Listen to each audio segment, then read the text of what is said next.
তালাক কখন কার্যকর হয়? জানুন সঠিক নিয়ম। মুখের কথা কি সঙ্গে সঙ্গে সম্পর্ক শেষ করে দেয়, নাকি তালাক কার্যকর হওয়ারও নির্দিষ্ট নিয়ম আছে? আসসালামু আলাইকুম, আমি মোহাম্মদ রকি হোসেন, শিক্ষানবিশ আইনজীবী, ঢাকা জজ কোর্ট। আজ আমরা কথা বলবো তালাক কার্যকর হওয়ার সঠিক প্রক্রিয়া নিয়ে। অনেকেই রাগের মাথা বলা একটা শব্দকে শেষ বলে ধরে নেয়, কিন্তু বাস্তবে বিষয়টা এত সহজ না। ইসলামের দৃষ্টিকোণ থেকে তালাক একটি গুরুত্বপূর্ণ বিষয়। এটা খেলার ছলে, রাগের বশে বা মজা করে বলার জিনিস নয়। সাধারণভাবে তিনটি বিষয় খুবই গুরুত্বপূর্ণ: স্পষ্টভাবে তালাক উচ্চারণ, স্বামী যদি পরিষ্কারভাবে তালাক দেয় সেটি গুরুত্ব পায়। দ্বিতীয় হচ্ছে ইচ্ছা ও মানসিক অবস্থা, পুরোপুরি অজ্ঞান, পাগল অবস্থায় জোরপূর্বক হলে আলাদা আলোচনা আছে। তৃতীয় নাম্বার গণনার বিষয়, একবার, দুইবার, তিনবার, এটার আলাদা আলাদা প্রভাব আছে। ইদ্যত কার্যকারিতার একটি সময় আছে। প্রথম বা দ্বিতীয় তালাকের সঙ্গে সঙ্গে সব শেষ হয়ে যায় না। এখানে আসে ইদ্যত সময়। ইদ্যত সাধারণত 3টি মাসিক চক্র। মহিলাদের ক্ষেত্রে গর্ভবতী হলে সন্তান জন্ম পর্যন্ত।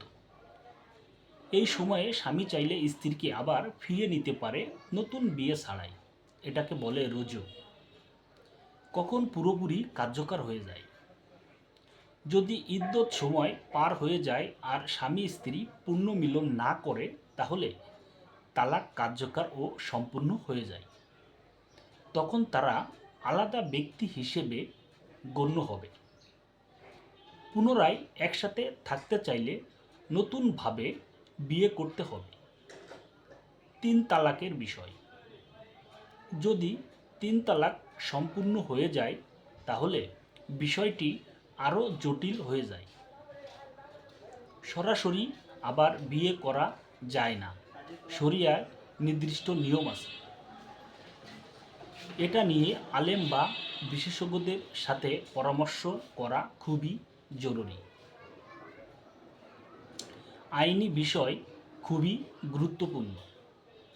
অনেক দেশে শুধু মুখে বললেই আইনগত তালাক সম্পূর্ণ ধরা হয় না। লিগ্যাল নোটিশ, রেজিস্ট্রেশন বা আইনি প্রক্রিয়া লাগতে পারে। তাই ধর্মীয় ও আইন এই দুই দিক থেকেই নিশ্চিত হওয়া জরুরি। তালাক একটি আবেগের সিদ্ধান্ত নয়, এটা জীবনের বড় একটি মোড়। কখন কার্যকর হয়, কিভাবে হয়, না জেনে পদক্ষেপ নেওয়া ভবিষ্যতে বড় সমস্যা তৈরি হতে পারে। ভিডিওটি উপকারী মনে হলে শেয়ার করুন, যাতে মানুষ আবেগে নয়, জেনে সিদ্ধান্ত নিতে পারে। কমেন্টে জানাতে পারেন এমন আরও কোনো নতুন বিষয় নিয়ে জানতে চান কিনা। সবাই ভালো থাকবেন।